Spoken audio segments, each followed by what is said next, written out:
Hey everyone, welcome to today's video. We will just be doing a quick update on some of the breeding projects in the fish room.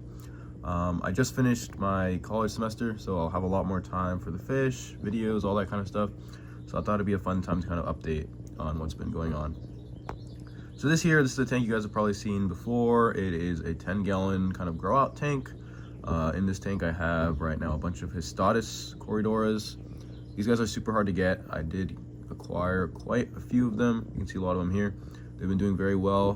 This is one of the things I'm going to focus on breeding in the future. They're really hard to get in the US, at least in my experience. So hopefully I can start breeding a bunch of them. From what I've read online, they do look pretty easy to breed, but right now I'm just kind of growing them out. I got them a couple weeks ago, so they've been doing well. I also have a bunch of these L181 Plecos in here. There's probably 40 to 50 of them. And then I also have some L397s. You can kind of see some of them here. There's probably another 30 to 40 of them in here. These guys love hiding.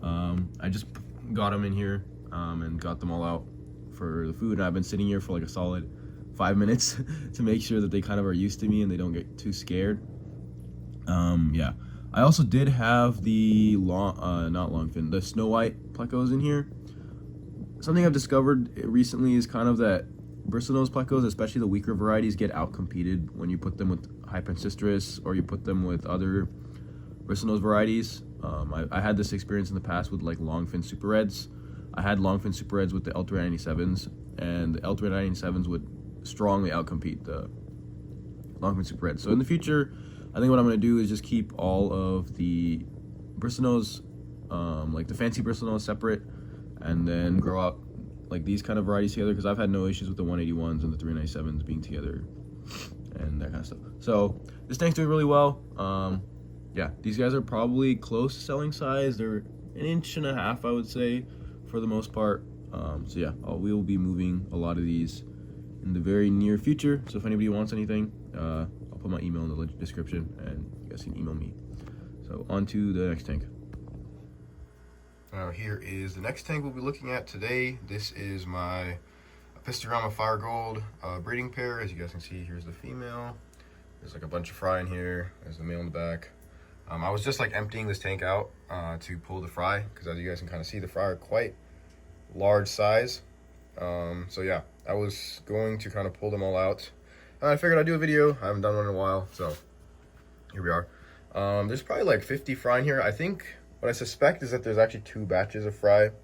There's like fry that are like this size, like kind of like, I don't even know how I would classify them, like 1/4 of an inch to maybe like 1/3 of an inch.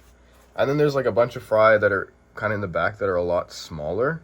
So I found that really interesting. I never really had that happen before. I never had 2 batches of fry with the same pair of Apistos before.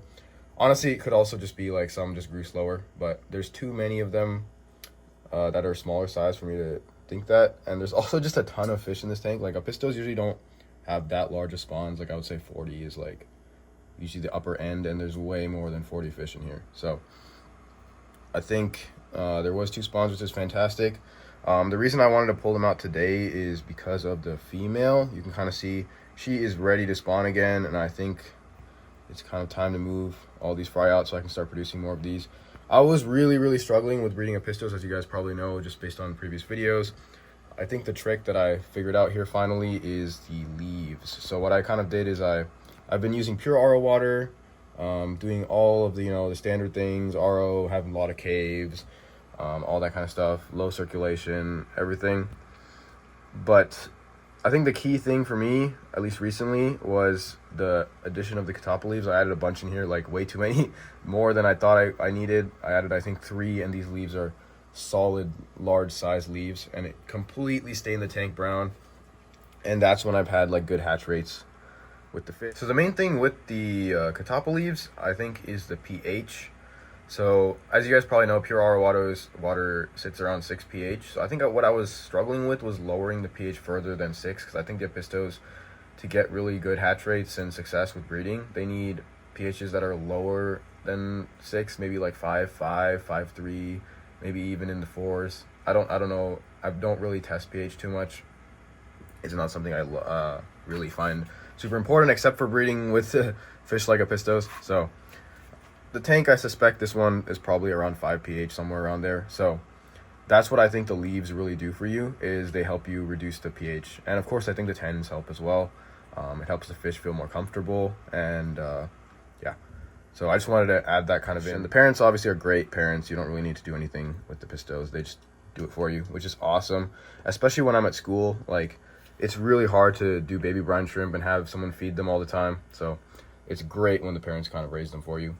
So that's what's happening here. So hopefully I can start producing a ton more of these fire golds over the next few months. I think this is going to be a great, project for the fish room. Okay, so I just finished moving them all over, and there was around about 50, maybe a little bit more, a little bit less. I kind of stopped counting in the middle. But there's definitely 2 batches of fry in here. Hopefully you guys can see, like, this one right in the middle of the frame is from one batch, and then those ones in the back are from a different batch. You can kind of see some of the really small ones just scooting around. So yeah, there are definitely 2 batches in here. But yeah, this is just a 10-gallon tank. Tap water, a bunch of plants, a little air stone, and that's about it. And I'll just be pumping a lot of brine shrimp into this tank and doing a lot of water changes, and then hopefully in about 2 months we will have some nice young adult or like juvenile apistogrammas, fire golds. So yeah. All right, here is the next tank we're looking at. In here are a bunch of Belontinia finished pogwe fry. Now I'll try to just insert some b-roll of the parents, but yeah, this is kind of my raising tank. Here's a mop. I think you guys can kind of see there's like a ton of eggs on here.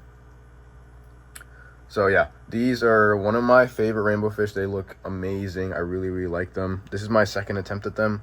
I had them once, but I had some issues. I don't know what happened. So I recently picked up some more like a couple months ago, and they finally started producing a ton of eggs. So yeah, that is another one of the rainbow fish that I really want to focus on in the near future.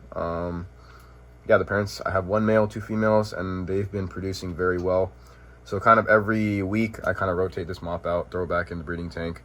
And as you guys can see, there's a ton of eyed up eggs all over the mop, like everywhere. So these will probably start hatching in the next like 3 to 4 days.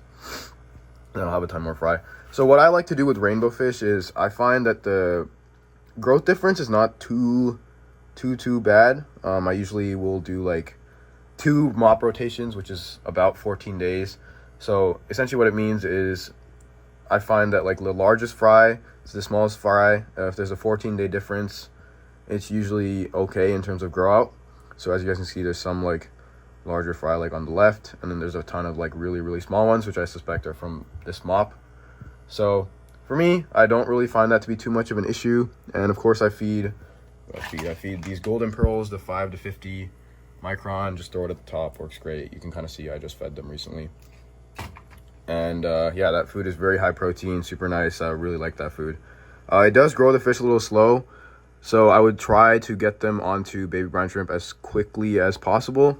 But if you need to, you can grow them out purely on that food until they start eating larger pellets and decapsulated brine shrimp. So usually I run them on that food until they're large enough to eat decapsulated brine shrimp eggs. These are also really great, super high protein. I love this food. Yeah. So this is another one of the projects that I've been working on recently. So yeah, that's pretty much it for today's video. I know it's a little bit shorter than I normally do, but thank you guys for watching, and I'll see you guys next time.